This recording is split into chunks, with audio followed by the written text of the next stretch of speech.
নমস্কার বন্ধুরা, আমার আজকের রেসিপি শলা কচুর বড়া।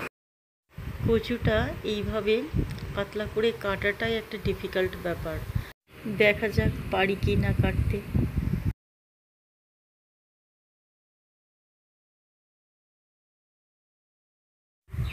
এরকমভাবে পাতলা করে কাটতে হবে, আর যাতে ভেঙে না যায়, খুব সাবধানে করলে হয়ে যাবে।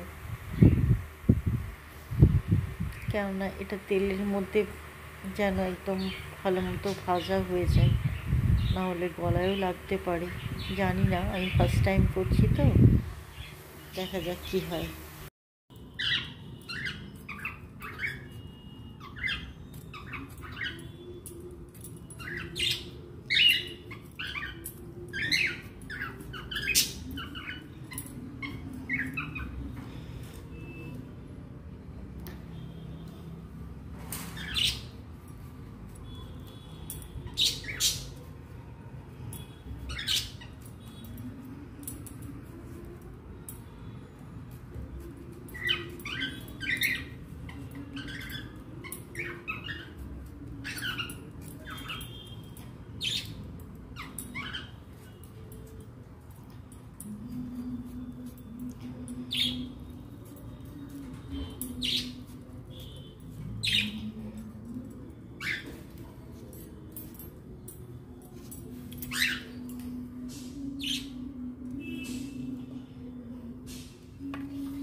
এটা হলো, এটাকে এবার এভাবে গুছিয়ে নেব।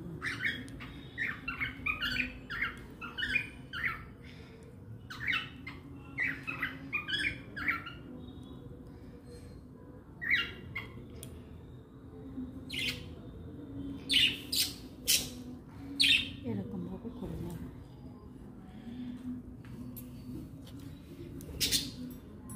ঠিক এরকমভাবে জিনিসটা বেশিরভাগ সময় ভেঙে যায় এগুলো, কিন্তু কচুটাকে এনে দুদিন বাড়িতে রেখে দিলে তবে এটা হবে ঠিক মতো। একটা আছে, এটা করি।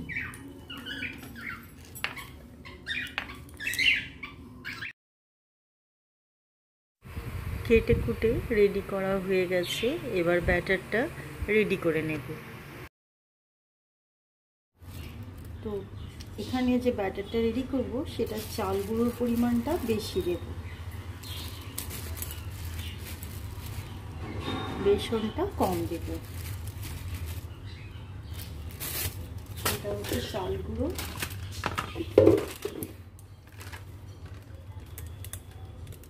দিয়ে দেবো বেসন। বেসনটা কম পরিমাণে দিলাম, হ্যাঁ, 1 টেবিল স্পুনের মতো।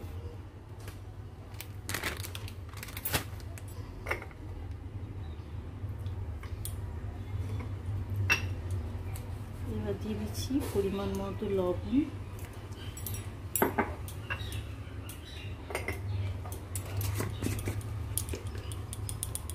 একটু হলুদ,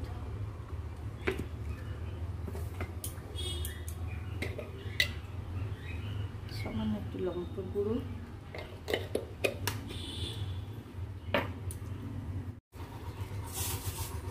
একটু কালো জিরে,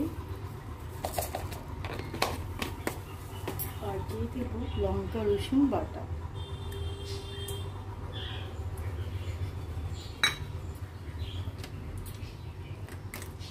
এবার জল দিয়ে ব্যাটারটা রেডি করে নেব।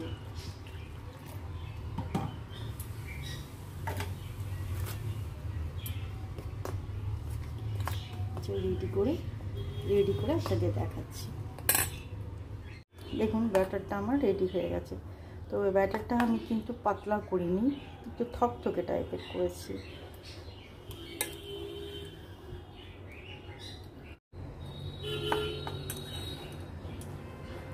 বন্ধুরা, এরপর যে আমি কচুগুলো কেটে রেখেছি, এগুলো এর মধ্যে দিয়ে দেব। এইভাবে একটু খুলে নিতে হবে, এরকম করে যতটা পারবেন আর কি। খুলে নিয়ে বেশ ভালো করে ব্যাটারটা মাখিয়ে দেবে।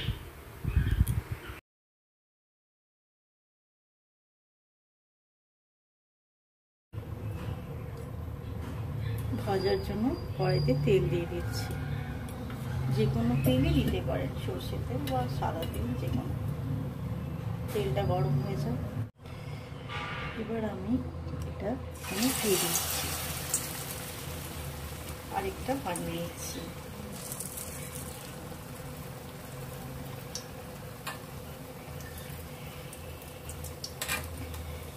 আমার নিজের জন্য মাত্র দুটোই বানাবো, বাকিগুলো পরে বানাবো।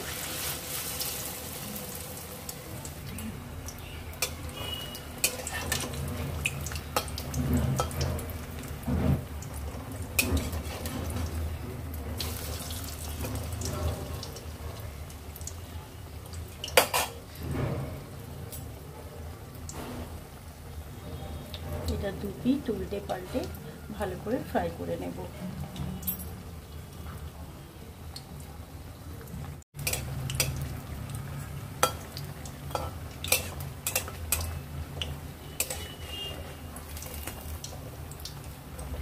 এটা একটু ভালো করে ফ্রাই করতে হবে যাতে কাঁচা না থাকে, কচু তো গলা লাগতে পারে।